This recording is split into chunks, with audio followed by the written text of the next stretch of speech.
Se llama ¿Cómo vivir en los últimos tiempos? ¿Cómo vivir en los últimos tiempos?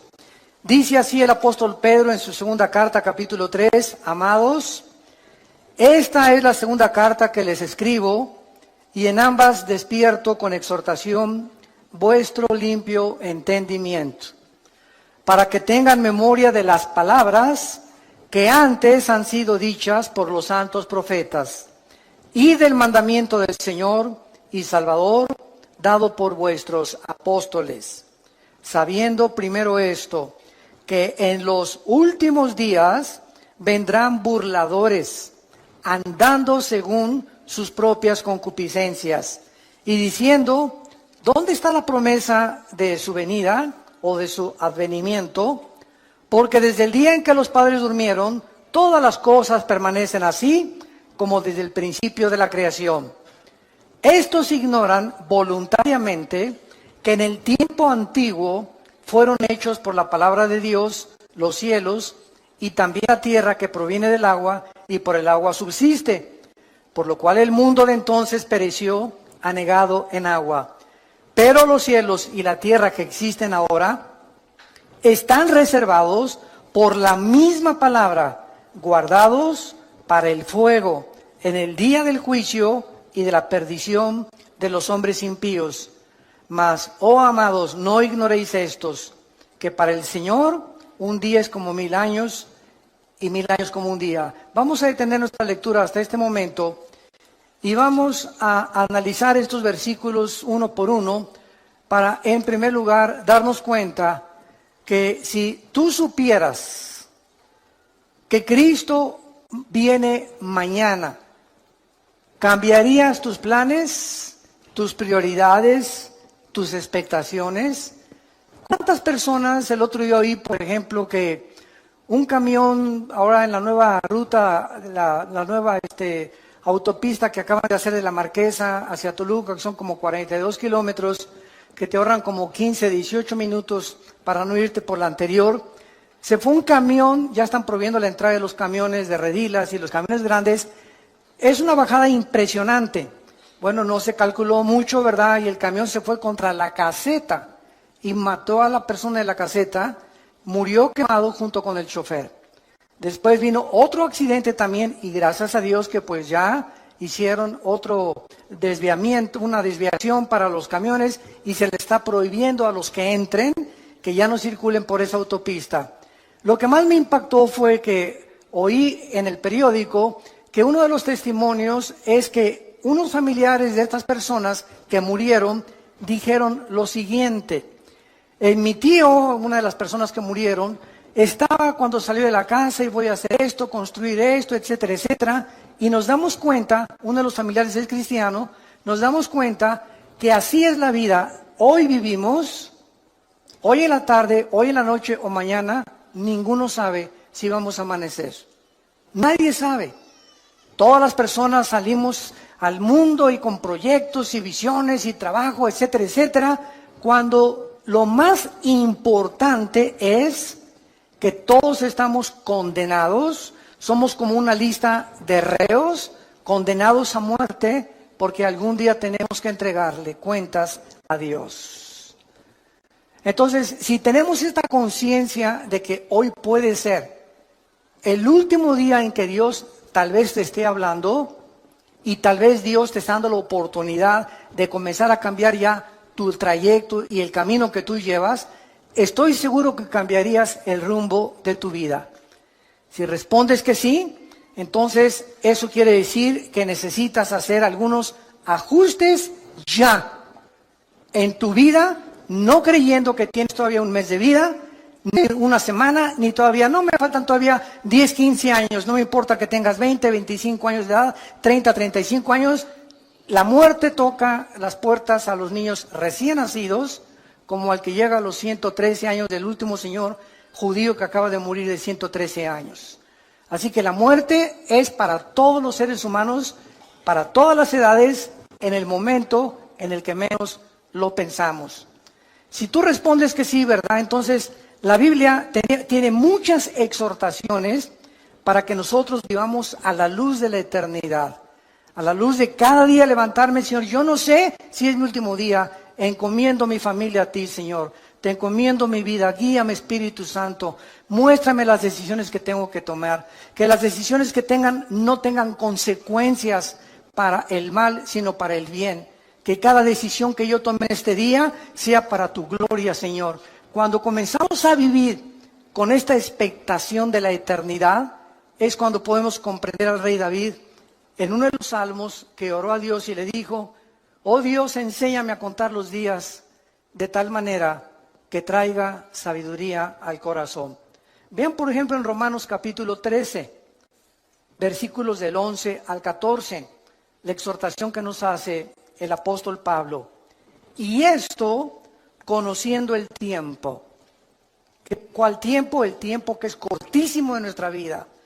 Que ya es hora de levantarnos del sueño, porque ahora está más cerca de nosotros nuestra salvación que cuando creímos. La noche está avanzada y se acerca el día. Desechemos pues las obras de las tinieblas y vistámonos las armas de la luz.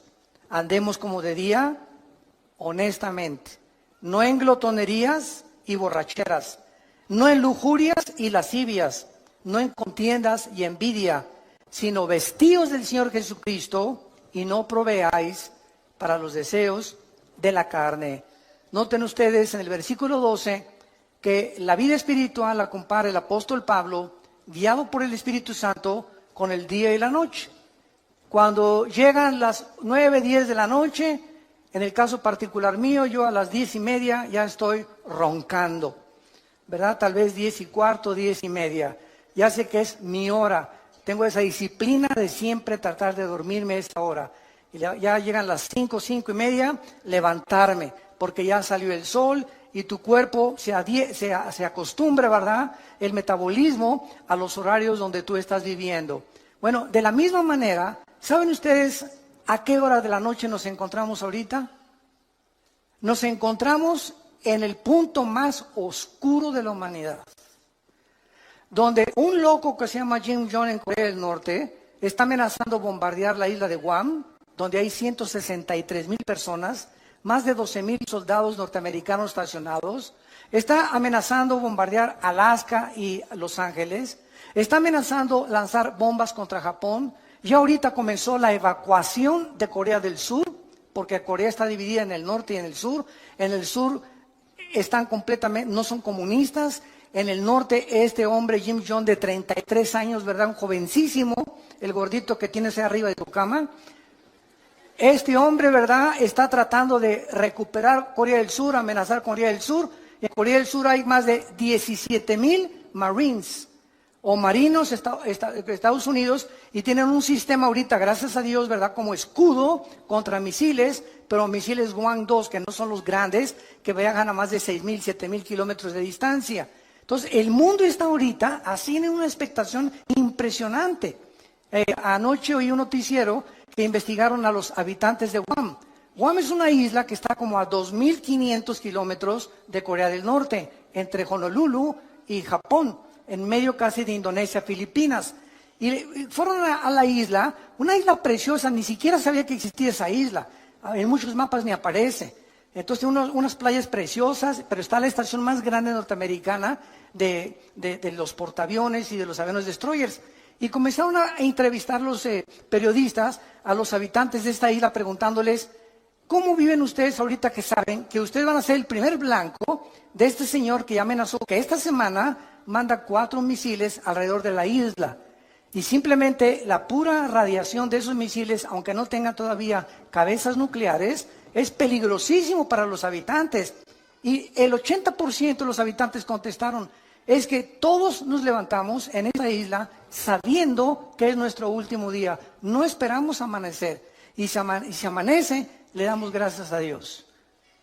Sabemos que en cualquier momento ya estamos, ahora sí que ya con esta amenaza desde hace muchos años, desde los abuelos de este señor Kim Jong, que siempre amenazó destruir esa isla por odio a los americanos. Entonces, cuando dijeron esto, me llamó la atención, porque es la forma como un cristiano debe de vivir. Todos sabemos que al levantarnos tal vez sea el último día. ¿Sabes tú acaso si mañana amaneces? ¿Sabes tú un accidente en la carretera, una bala perdida, un asalto, un secuestro, una enfermedad? Que vais al hospital mañana. Doctor, me siento de maravilla. Discúlpeme, don Pancho, pero los radios X dicen que usted tiene cáncer y hay una metástasis que se le ha cundido por todo el cuerpo. Oiga, pero yo me siento bien. Usted se siente maravilla. Los rayos X no fallan. Usted tiene cáncer y tiene 3 meses de vida. Y así, de la noche a la mañana, te cambia el panorama de tu vida. Estoy seguro que cuando alguien recibe estas noticias, cambia completamente su manera de vivir. Se enfoca ya en otras cosas, se da cuenta que realmente tenemos que vivir, porque muchos de ustedes no están conscientes de eso. Aunque sabemos que vamos a morir, casi nadie vive bajo la luz de la eternidad. Mientras observamos estos acontecimientos actuales, estamos al borde de una guerra internacional. Nos han bombardeado con correos. Oiga, es la Tercera Guerra Mundial. ¿Qué pasa si Corea del Norte cumple sus amenazas? Trump va a contestar estas amenazas. Si contesta esas amenazas, ¿cuáles son las consecuencias que habría de muertos en Corea del Norte? Porque inmediatamente Corea del Norte bombardaría Corea del Sur. Por lo menos en Corea del Sur, el primer día habría 100,000 muertos. El primer día que este hombre con su artillería, no con misiles, con la pura artillería contestara, si Estados Unidos atacara, morirían más de 100,000 personas. Ahora, hace 3 días, el presidente de China, Xi, le mandó un recado a Trump y le dijo lo siguiente: nosotros no te apoyamos si tú inicias el ataque a Corea del Norte.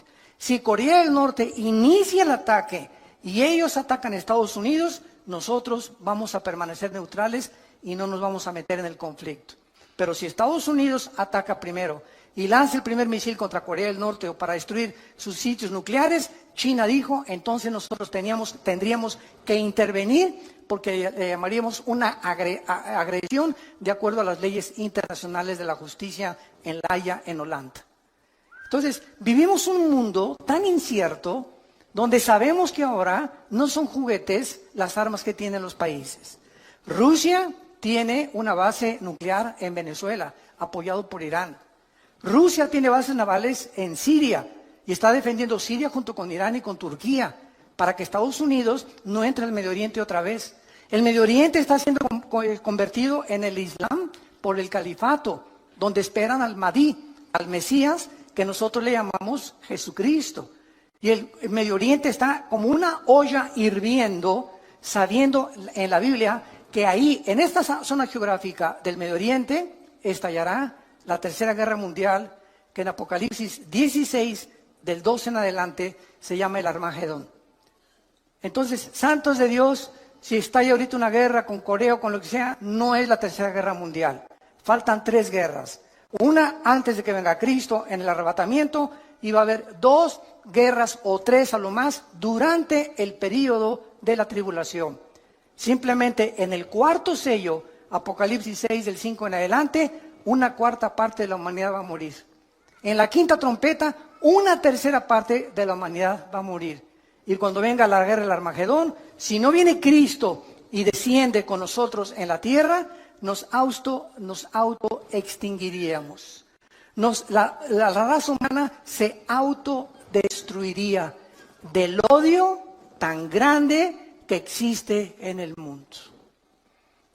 Ahorita, en los últimos, escuchen esto, 100 años, en una ciudad llamada Charlottesville, en Nueva Jersey, antier, se levantaron después de 100 años un grupo de nacionalistas blancos, que son los que forman el famoso Ku Klux Klan, con los neonazis y con símbolos de la suástica nazi.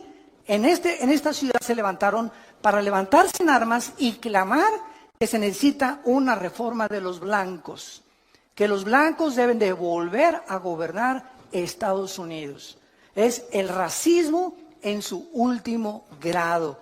En los últimos 100 años, esto no se había visto en Estados Unidos. Había habido pequeños brotes, ¿verdad? Siempre blancos contra negros, contra mexicanos, Pero ya este movimiento que se levantó ahí en Nueva Jersey, en Charlottesville, hace 3 o 4 días, es algo, ¿verdad?, terrible, que nos habla la condición y la temperatura en que se encuentra el mundo donde tú y yo estamos viviendo. No cabe duda, vivimos en los últimos tiempos. Iglesia, despiértate, porque los cascos del Apocalipsis ya se oyen en el cielo. El tiempo se nos acabó. Muy bien, vamos pues a ver de qué manera nuestra esperanza en el regreso de Cristo debe afectar nuestra manera de vivir. Regresemos a nuestro pasaje de 2 de Pedro, capítulo 3, y vayamos estudiando cada versículo. En primer lugar, aquí encontramos 3 líneas de pensamiento en el pasaje que acabamos de leer, 3 líneas de pensamiento a la luz de la realidad. Número 1, se nos exhorta en primer lugar cómo vivir en los últimos tiempos, vivir a la luz de las promesas de Dios. Esta es la primera cosa que se nos aconseja, particularmente relacionadas las promesas con el futuro. Veamos lo que dice el versículo 1. Amados, esta es la segunda carta que les escribo, y en ambas despierto con exhortación, despierto vuestro limpio entendimiento, para que recuerden, para que tengan memoria de las palabras que antes han sido hechas por los santos profetas. O sea, tenemos que recordar, en primer lugar, viviendo en esta última generación, recordar las promesas que en el Antiguo Testamento se hicieron respecto al futuro que tú y yo actualmente estamos viviendo. Esto se refiere a todos los eventos futuros que se profetizaron en el Antiguo Testamento, como viene la gran tribulación, la segunda venida, la apostasía de la iglesia que ya estamos viviendo. Nunca la iglesia cristiana había sido bombardeada con tantas herejías, con tantas barbaridades que se están predicando y que se están enseñando en los últimos 30, 40 años. Es impresionante la cantidad de miles, ustedes no lo saben, miles de cristianos en Sudamérica y en Europa que dicen no encontramos una iglesia con sana doctrina. Y están reuniéndose en sus casas, nos piden nuestros videos, nuestras enseñanzas a través de los CDs, etcétera, etcétera. Tenemos más de 3,725 reuniones en casas en Sudamérica que se están alimentando con el curso que tenemos de ITI, el Instituto Teológico Internacional que dirige mi hermano Alejandro, y se están alimentando de eso 1 hora diaria y están juntándose en su casa porque no encuentran una iglesia de sana doctrina. Es impresionante. En una que les piden bolsas para vomitar, en otras que la cachetada del Espíritu Santo, el chicle del Espíritu Santo, la caída del Espíritu Santo, etcétera, etcétera, que si no hablas en lengua no tienes al Espíritu Santo. Bueno, es increíble a lo que la iglesia ha llegado. Y millones de cristianos, por no tener una vocación para estudiar la Biblia sistemáticamente por libros, etcétera, etcétera, caen en la trampa y se comen y son engañados con todo lo que oyen. Nunca corroboran si lo que les enseñan es lo que enseña la palabra de Dios.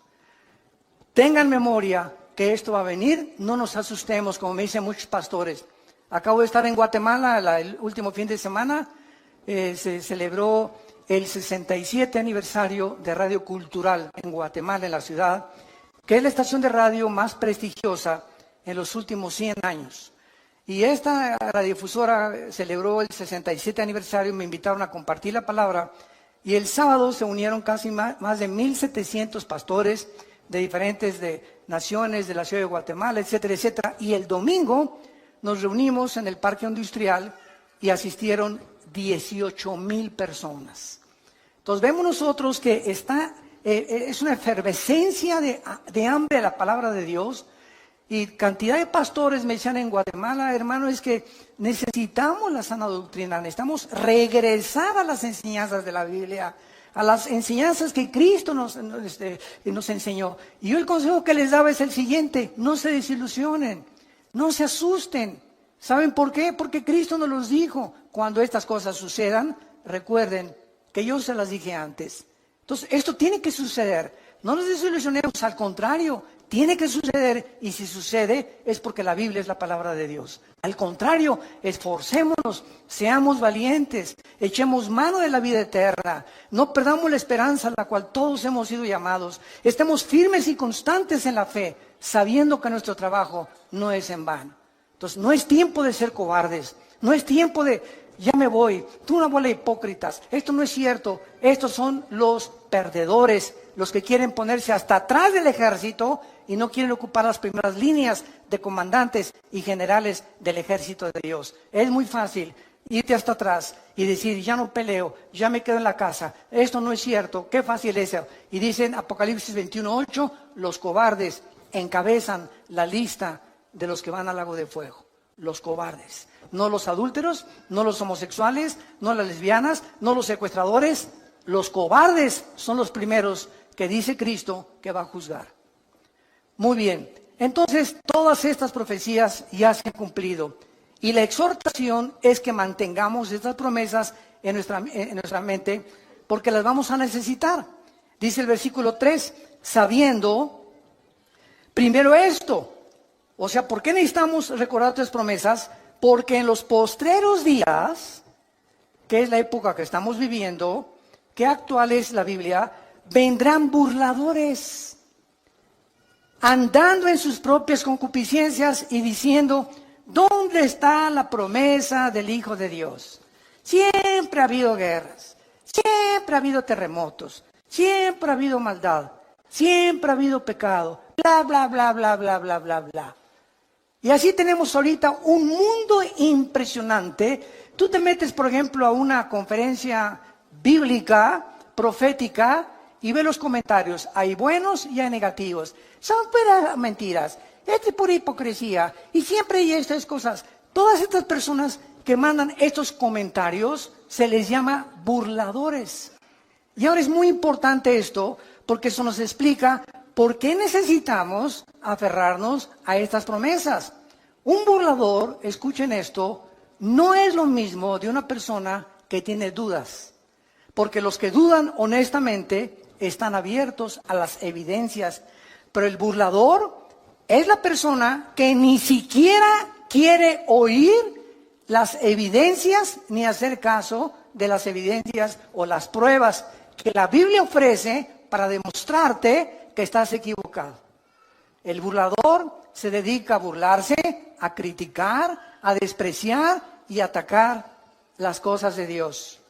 En el Salmo 10, en el Antiguo Testamento, David escribió lo siguiente, versículos del 3 al 5. Salmo 10, del 3 al 5. Porque el malo se jacta del deseo de su alma, bendice al codicioso y desprecia a Jehová. El malo, por la altivez de su rostro, no busca a Dios. No hay Dios en ninguno de sus pensamientos. Sus caminos son torcidos en todo tiempo. Tus juicios los tiene muy lejos de vista. A todos sus adversarios desprecia. Y en el capítulo 14, versículo 1, dice David, dice el necio en su corazón, no hay Dios. Lo más lejos que el hombre pueda llegar es reconocer que Dios tenía razón. Y a partir de ese punto ya no llegas más lejos sin Jesús en tu vida. Entonces, es importante, ¿verdad?, darnos cuenta que por qué actúan estos burladores de esta manera. Regresamos a nuestro pasaje, 2 de Pedro. Y dice el versículo 3, ¿por qué estos burladores que abundan en la televisión, en las telenovelas, en los programas y en las entrevistas del radio, en el cine, en las películas? ¿Saben ustedes, santos de Dios, por qué esta gente actúa de esa manera? Burlándose, despreciándose, riéndose, haciendo mofa de las cosas espirituales. Nos lo dice el versículo 3. porque andan según sus propias concupiscencias. En otras palabras, son personas que no quieren que Dios se meta a sus vidas. Son personas que no quieren que haya nadie del universo que les ponga 10 mandamientos para vivir. Son personas que no les importa ni tampoco les conviene tener un Dios a quien someterse. Ellos quieren andar.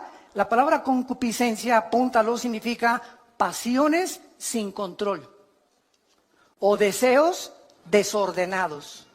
No tengo ningún freno moral, me acuesto con el que sea, puede ser hombre, puede ser mujer, mujer con mujer, hombre con hombre, o puedo tener amante, puedo tener esposa, o me puedo acostar con mi novio o con mi novia. Son personas que no tienen frenos, están como caballos desbocados en la vida. Hacen lo que, como caballos bien alimentados, relinchan tras las mujeres que no son su esposa. ¿Y saben ustedes por qué? Lo dice aquí en 2 de Pedro, capítulo 2, versículos del 10, que describe este tipo de personas. Y mayormente aquellos que, siguiendo la carne, andan en concupiscencia, o sea, en pasiones sin control e inmundicia, y desprecian el señorío, atrevidos y contumaces, no temen decir mal de las potestades superiores. Versículo 12, pero estos, hablando mal de cosas que no entienden, como animales irracionales, nacidos para presa y destrucción, perecerán en su propia perdición, recibiendo el galardón de su injusticia, ya que tienen por delicia el gozar deleites cada día.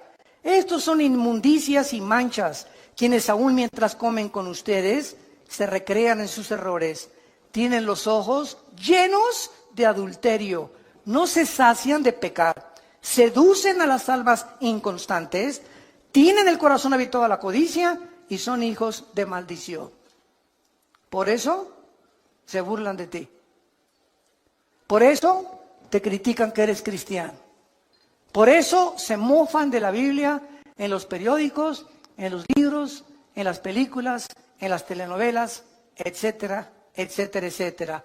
Porque detrás de estas personas se encuentra el 99% de las veces una vida de inmoralidad.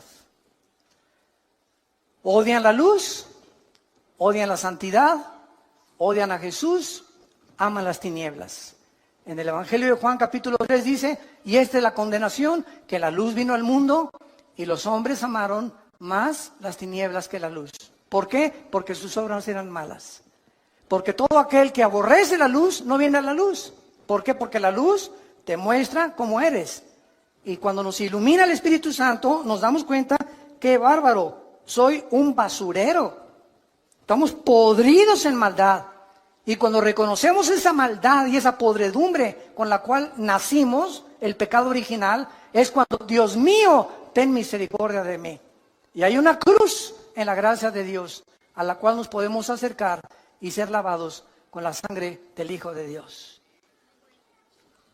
Muy bien, estos burladores también toman posiciones pseudocientíficas. Miren lo que dice el versículo 4.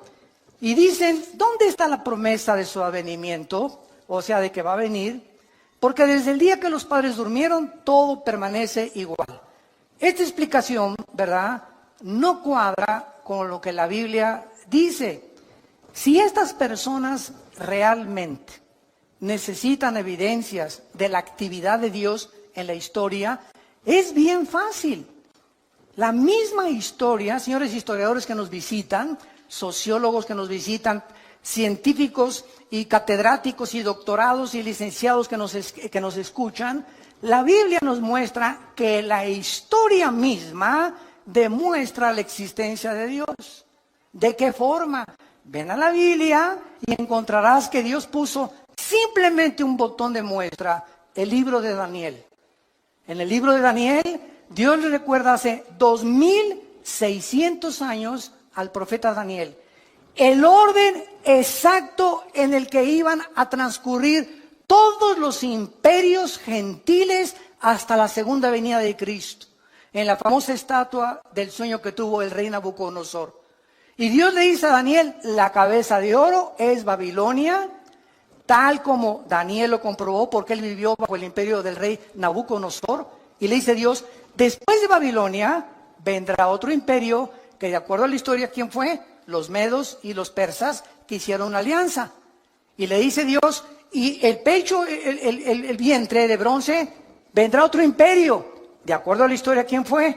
Grecia, con Alejandro el Magno, con sus conquistas relámpago, que a los 33 años se murió en lo que es ahorita Irak, que en la Biblia se le llama Babilonia. Y después le dice Dios, vendrá otro imperio, que fue el imperio romano. Y qué interesante. Ahí se detiene la profecía y dice la Biblia que del imperio romano hasta la segunda venida de Cristo no habría otro imperio hasta que el anticristo unificara 5 naciones del Oriente y 5 de Europa para formar la confederación política de los últimos tiempos. ¡Qué increíble! ¿Quieres más evidencias de veras? La misma historia nos muestra que solo Dios pudo poner en orden la cronología de los imperios y los gobiernos de toda la historia. Solo Dios lo pudo hacer. Y así hay más de 133 profecías demostrando que se profetizó que Cristo iba a nacer en Belén, que Cristo iba a ser traicionado por 30 monedas de plata, que Cristo lo iban a traicionar sus propios discípulos y amigos, que Cristo iba a morir crucificado. Simplemente cuando Jesús abría sus manos, se cumplían en ese instante 33 profecías del Antiguo Testamento. Amados, tengan memoria de las promesas del Antiguo Testamento, porque van a enfrentar en los últimos días muchos burladores. Mucha gente ignorante, hablan lo que no conocen. Como un tonto, ¿verdad? Que tuve un debate con él en la televisión hace no mucho tiempo, me comenzó a insultar y llegó el momento en que me dijo, mire, es más, me dice, yo no creo que ni siquiera Cristo haya existido. Y esta persona tenía 2 títulos universitarios. Se atrevió a decirme, es más, yo creo que ni Cristo resucitó, que Cristo, perdón, no existió. Simplemente me volteé, ¿saben lo que le dije? ¿Me puede decir qué fecha es ahora? 10 de mayo de 1997. ¿Y desde cuándo está usted contando 10 de mayo de 1997? Y se quedó así, y le contesta el moderador, burro, desde que nació Jesús. La misma historia, y cuando vino Cristo, revivió la historia. Y fue tan impactante la entrada de Jesucristo a la historia que contamos antes y después de Cristo. No antes y después de Buda, ni de Mahoma, ni del Dalai Lama, ni de tu padrino Walter Mercado. Fue tan impactante la entrada al escenario mundial del Hijo de Dios que la historia se dividió. Dije, ¿desde cuándo cuentas 1997? Cabeza de ostión. Impresionante, hablan tantas barbaridades, tantas tonterías. Bueno, así es como está el mundo. Tengamos memoria de esto porque se viene más y más y más la crítica y la oposición. Entonces, como decíamos, también toman posiciones pseudocientíficas. O sea, hasta toman pasajes bíblicos para apoyar sus ataques y hacer sus argumentos disque más válidos. Simplemente estas personas les recordamos la historia y te contestan, ay, pues yo no había leído el libro de Daniel. Entonces no hables si no conoces lo que estás diciendo. Yo no puedo tener un debate con un filósofo, por ejemplo, del tipo de Rousseau, o los que siguieron la filosofía de Rousseau, que el hombre es básicamente bueno. Yo no puedo meterme a su ideología si no conozco lo que él me está presentando, porque al meterme yo en lo que yo no conozco, él me puede contraatacar, porque él sí lo conoce. Entonces, si yo tengo un debate con una persona, tengo que conocer sus debilidades de la ideología que me está presentando, combatirla y presentarle las mías. Y escuchen esto, el 90% de las veces que tú alegas con tu maestro de escuela, con un científico o con cualquier persona atea o agnóstica, no conocen la Biblia. No conocen más que son leyendas, esto y el otro, puras tonterías, pero nunca, jamás han checado ni estudiado de una forma sistemática las evidencias y sobre todo las profecías. Entonces, te hablan lo que nunca han oído. ¿Quién te lo dijo? Mi maestro en la preparatoria. ¿Quién te lo dijo? Mi maestro en la universidad. ¿Quién te lo dijo? Lo leí en la revista Duda. Con razón tienes las dudas que tienes, compadre. Vemos nosotros, ¿verdad? Claramente, que cuando leemos, por ejemplo, el libro del Génesis, miren, ya sin ir tan lejos, por el amor de Dios, Virgen del Socorro. Hasta 1860 se descubren las leyes de la herencia por Gregorio Mendel. Hasta 1860 se descubren las leyes de la herencia por Gregorio Mendel. Cuando comienza a hacer experimentos con chicharitos y se da cuenta que hay algo que se transmite y que se hereda. Y ahí se paró la investigación y tuvieron que pasar casi 100 años hasta 1954, el siglo pasado. En 1954 le dan el premio Nobel de Medicina a Dr. Watson y al Dr. Samuel Crick, porque descubren la hélice del ADN, del ácido desoxirribonucleico. Hasta 1954, los investigadores comienzan a penetrar en el ADN y a descubrir que en cada una de las células que tiene el cuerpo humano y todas las cosas vivientes que existen, el cuerpo humano tiene trillones de células. Y en cada célula que tenemos, escuchen esto, en cada célula hay 500 enciclopedias británicas escritas. ¿Me escuchaste? La información que tiene el ADN en cada célula equivale a 500 enciclopedias británicas. Con 4 letras nada más. Y en esa información inteligente que cada célula tiene, está escrito tu color de ojos, tu color del pelo, mi color de piel, nuestra estatura, todas las características que tenemos y venimos heredando desde Adán y Eva. Abuelos, bisabuelos, tatarabuelos, todo se encuentra en cada célula. Entonces, el ADN y el código genético que tengo yo en mis células, le sacan una a Chita, y cuando examinan el ADN de Chita, no corresponde al ADN que yo tengo. ¿Qué significa esto? Que cuando se mezcla un perro con un gato, un burro con un caballo, un león con una cebra, el ADN impide a través de los aminoácidos de la biología que haya una mezcla de especie contra especie, porque entonces se rompe el patrón que Dios estableció desde el Génesis, como lo vamos a ver, capítulo 1, versículos 12 y 13, que todo tiene que ser de acuerdo a su género y a la forma en la que tienen ellos su desarrollo, como las frutas, los animales y nosotros los seres humanos. Cuando se cruzan dos especies, nacen híbridos. Cruza un caballo con una burra y ¿qué nace? Una mula. Y cuando la mula la quieres volver a cruzar, no puedes porque es híbrida. Se rompió las leyes escritas casi 4000 años antes que Gregorio Mendel, papá. Miles de años antes que los científicos descubrieran que la sangre es la que produce el cuerpo humano y que la vida está en la sangre, y cuando se descubre la circulación de la sangre, la Biblia lo decía 3000 años antes. Antes que se descubriera la proliferación bacteriológica en el mundo, de que si tú haces popó en la calle, o un perro hace pipí, o tu hijo hace pipí en la banqueta, o un perro, aunque el mundo es invisible, todas las bacterias, ¿verdad?, se elevan, y las amibas y todo, y la puedes tú respirar y te pueden entrar a tu organismo. Miles de años antes de que se descubriera que existen bacterias invisibles, hasta que se descubrió el microscopio, Dios le dijo a Moisés, dile a la gente en el libro del Éxodo que cuando hagan popó, excremento, lo entierren y lo tapen. Dios comenzaba a dar las leyes de la higiene antes que la ciencia las descubriera. Y así podemos seguir con cientos de ejemplos, evidencias históricas, evidencias de higiene, evidencias biológicas, genéticas, arqueológicas, químicas, del área de la disciplina que tú quieras. La Biblia es la palabra de Dios. Los cielos pasarán, pero esta palabra permanecerá para siempre. . 。 . 。 . 。 . 。 . 。 . 。 . . 。 . 。 . 。 . 。 . 。 . 。 . 。 . 。 . 。 . 。 . 。 . 。 . 。 . 。 . 。 . 。 . 。 . 。 . 。 . 。 . . 。 . 。 . 。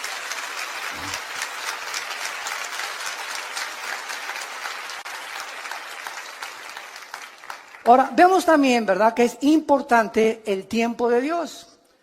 Porque esta es la pregunta que también dicen, no todas las cosas han sido igual, siempre ha habido guerras, etcétera, etcétera. Es verdad, siempre ha habido guerras. Es más, el Instituto para la Investigación de la Paz en Suecia, Estocolmo, ¿sabe lo que dictaminó hace algunos años? El Instituto para la Investigación de la Paz en Suecia, Estocolmo, que de los aproximadamente 6.000 años de historia que el ser humano tiene, solamente han habido 25 años de paz. En 6.000 años, el ser humano solo ha tenido 25 años sin guerras. ¿Qué significa esto? Que la historia del ser humano es guerra tras guerra, generación tras generación, por nuestras pasiones, la codicia, quiero tu terreno, quiero conquistar esa área geográfica, quiero tener esta colonia aquí, los franceses, los ingleses, los austriacos, los judíos, los árabes, etcétera, etcétera. Todo el mundo siempre ha estado en continua guerra. Hace algún tiempo, tengo aquí las palabras de uno de mis autores favoritos, C.S. Lewis. Fue profesor de la Universidad de Oxford. Y en 1939, C.S. Lewis consigue sus libros, La grandeza del cristianismo, El problema del dolor. Bueno, es increíblemente científica y fue el más grande ateo de Inglaterra. Y siendo el más grande ateo de Inglaterra, se convierte C.S. Lewis y comienza a escribir, no sabes, la literatura más profunda que existe científica cristiana.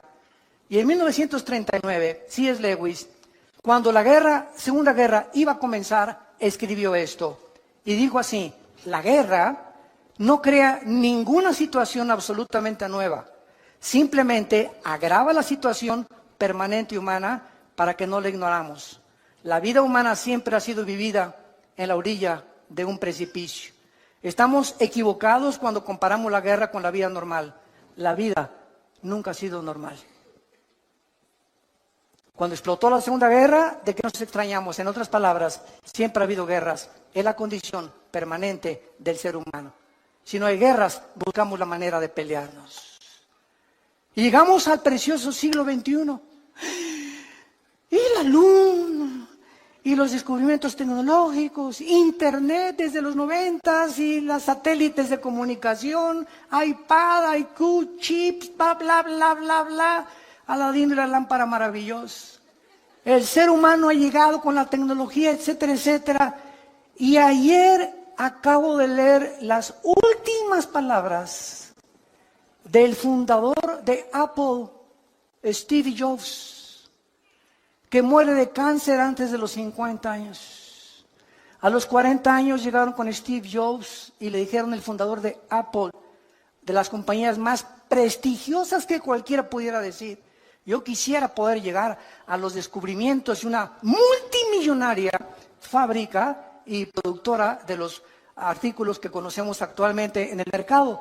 Y cuando tenía 40 años Steve Jobs, le pronosticaron cáncer y le dijeron, cúrate por medios científicos, y dijo que no. Él quería que lo curaran los hindúes con magia. Y entró en el área del ocultismo. Y antes de morir, él dijo, ¿verdad? Lo que he descubierto antes de morir es que no he disfrutado nada. Lo más precioso de la vida es tu familia. Disfruta tu familia. Es el tesoro más grande que podamos nosotros tener. Nunca mencionó a Dios. Murió como un palillo el pobre hombre en un hospital sin haber jamás podido disfrutar su dinero. Y los últimos 7 años murió con una neurosis excesiva, donde explotaba y se enojaba y corría a todos los empleados porque la mosca voló. ¡Qué vidas tan trágicas! De personas que alcanzaron el éxito, pero se dieron cuenta que sin Dios nos echa a perder la vida. Por la maldad con la cual nacimos y porque enfocamos nuestros talentos y nuestros dones en cosas que no tienen permanencia eterna. Entonces, el tiempo es importante, como cuando comenzamos esta conferencia. Tú no sabes si mañana vas a morir. Tú no sabes si esta tarde te ha hablado Dios por última vez en tu vida. No lo sabes ni lo sé yo. Y ante la luz y la expectación de estas cosas, analicemos nuestra vida si estamos en la fe. Examinémonos realmente si realmente tenemos a Cristo como nuestro Salvador, si estamos caminando con Él. Hace algún tiempo, les conté una vez, estaba ya a la salida de un desayuno en México y me alcanza en el elevador un señor y me dice, bueno, usted es el que acaba de exponer la conferencia, a sus órdenes, le dije. Me dice, usted debe saber muchas cosas, ¿verdad? Usted es teólogo. Le dije, sí, efectivamente. Tengo 2 doctorados y una licenciatura en teología. Me dice, bueno, pues con esos títulos que usted tiene, me puede responder esta pregunta. Le dije, dígame usted, ¿por qué Dios no mata al diablo? Y me dice, no se quedó ahí, y me dice, porque Dios es todopoderoso, ¿verdad? ¿Qué dice usted? Amén, amén, Dios es todopoderoso. Entonces, si Dios es todopoderoso, ¿por qué no mata al diablo? Y déjame decirle antes que me conteste, y si no lo mata es porque no es misericordioso ni es amor.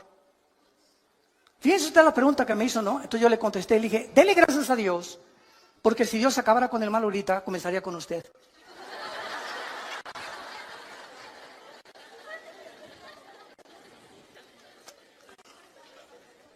Segunda de Pedro, capítulo 2, lo acabamos de leer, versículo 9. El Señor no retarda su promesa, según algunos la tienen por tardanza. ¿Y por qué Dios no acaba ya con esto y con aquello? ¿Sabes por qué? Porque Dios es paciente para con todos, esperando que tú te arrepientas. Dale gracias a Dios que los juicios de Dios no han comenzado en la forma que se viene sobre el mundo, porque Dios es paciente con tu vida. Te va a seguir hablando a través de tu esposa, a través de tu esposo, a través de tus hijos, a través de tus amigos en tu trabajo, a través de las conferencias en YouTube, en Internet, en las iglesias cristianas. Dios nunca deja de hablar, porque es paciente con tu vida. Pero llega un momento el que tú has decidido no creer. Y tienes la luz y tienes las evidencias, pero no te conviene. No es que no creas por falta de evidencias, como dijo Carlos Sagan, el último ateo del siglo XX, astrofísico. Es que si tuviera más evidencias para creer en Dios, hubiera creído en Dios. Pero detrás de la vida de este hombre, ¿verdad?, no había las características que él deseaba, porque no le convenía entregarse a Dios. Y esa es la tragedia humana, que la luz vino al mundo y los hombres amaron más las tinieblas que la luz. Ahora, en cuestión del tiempo, ¿verdad?, Dios no percibe el tiempo como todos nosotros. ¿Por qué no acaba ya Dios con todo? Porque el tiempo de Dios no es como tú lo piensas. Les voy a hacer una historia interesante relacionada con esto, que tiene algo de humor. Un hombre llegó al cielo y le preguntó a Pedro, Pedro, en el cielo, ¿cuánto es un minuto? Y le contestó Pedro, un minuto es 1.000.000 de minutos aquí arriba. Esto es interesante, le dice el hombre, y le volvió a preguntar, oye Pedro, ¿y un peso? ¿Cuánto es en el cielo? Y dijo, no, en el cielo un peso es más de $1.000.000. Y entonces este hombre se quedó pensando y le dijo, oye, ¿me puedes prestar un peso? Y le contestó Pedro, sí, claro que sí, dame 1 minuto. Qué burro, ¿verdad? Así es. Dios está fuera de nuestras 4 dimensiones. Y para Él un día es como 1000 años, dice el Salmo 90. Entonces, Él no está de acuerdo, ¿verdad?, en el tiempo como nosotros, como transcurre aquí. Aquí el planeta gira sobre su eje en 24 horas, se traslada alrededor del Sol en 365 días, que hace un año, pero Dios está fuera de nuestra galaxia. Él está fuera de las 4 dimensiones. Tú y yo vivimos en 4 dimensiones. Dios es un ser extradimensional. Entonces, Él enfoque y todas las cosas las ve completamente diferente a nosotros. Y cuando estemos en el cielo, después de que veamos lo que nos espera y las bendiciones que vamos a tener, y qué Disneylandia, ni qué Reino Ventura, ni qué Riviera Maya, ni Honolulu, ni qué nada. Cuando estemos ahí en el cielo, vamos a ver nuestro pasado y todo lo que sufrimos, 50 años, 60 años. Mira, en tus 60 años que has sufrido, desde que tú naciste no fueron puro sufrimiento. Cálmate, ya le ganaste a Job. Entonces la vida no es todo sufrimiento, tenemos épocas, ¿verdad?, de sufrimiento y de tristeza y valles y montañas, porque así es la vida humana. Pero cuando estemos en el cielo y veamos esas épocas y meses o años que sufrimos, no se van a comparar y van a parecer como solamente una mala noche en un hotel de quinta categoría que pasamos, comparado con nos espera en la eternidad. Y diremos ahí, valió la pena vivir para Cristo. Y ahí voltaremos hacia atrás y diríamos, ¿de eso nos estábamos quejando? ¿Teníamos tanta prisa cuando la eternidad nos está esperando con las bendiciones infinitas que Dios tiene para todos aquellos que le han entregado su corazón? Es por eso que nosotros debemos vivir a la luz de la eternidad. Dice el versículo 9, el Señor no retarda su promesa, sino que es paciente. Muchos la tienen por tardanza. Ay, ¿cuándo viene Jesús? Ay, que se acabe todas estas cosas. Desde tu perspectiva del tiempo y desde mi perspectiva del tiempo, elevemos nuestro corazón y nuestra alma a Dios. Pidámosle que nos dé sabiduría para vivir la corta vida que tenemos y empleemos todo lo que nos falta por vivir para la gloria de su Hijo Jesucristo. Señor, te damos gracias,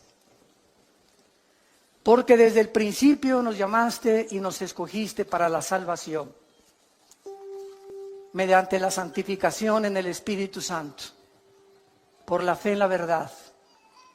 Y nos llamaste por medio de tu Evangelio para alcanzar la gloria de Jesucristo.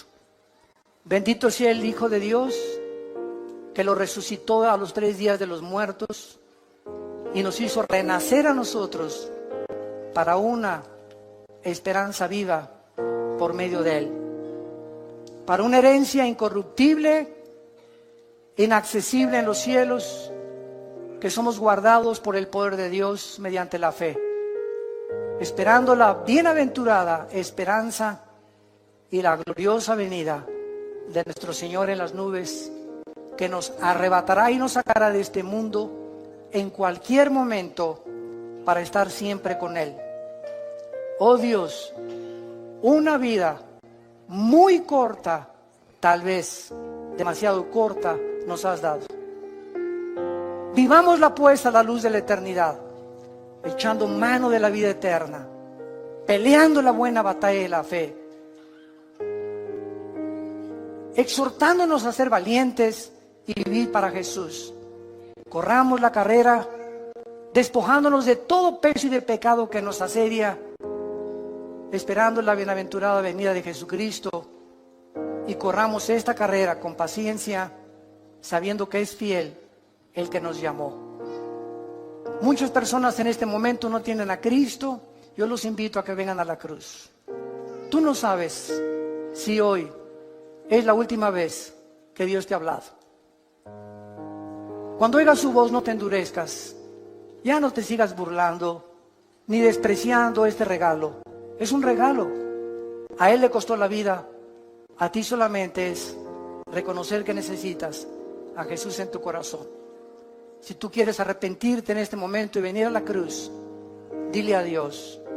Ahí desde donde tú nos estás escuchando. Tal vez nos están escuchando de muchas cárceles, de muchas camas de hospitales, de muchas salas en sus casas. Donde te encuentres, dile: Señor, perdona mis pecados. Ya no quiero vivir en el camino que llevo. Doy gracias porque en esa cruz pagaste con tu sangre por ellos. Entra a mi vida en este instante, Jesús, porque creo que a los 3 días volviste a vivir. Venciste la muerte, a Satanás y al pecado, para darme esta victoria a mí, que no la merezco, pero por tu gracia la recibo y tu misericordia. Dame el poder para vivir la corta vida que me queda y poder enseñarles a mucha gente este camino en el cual ahora me encuentro. En el nombre de Jesús. Amén.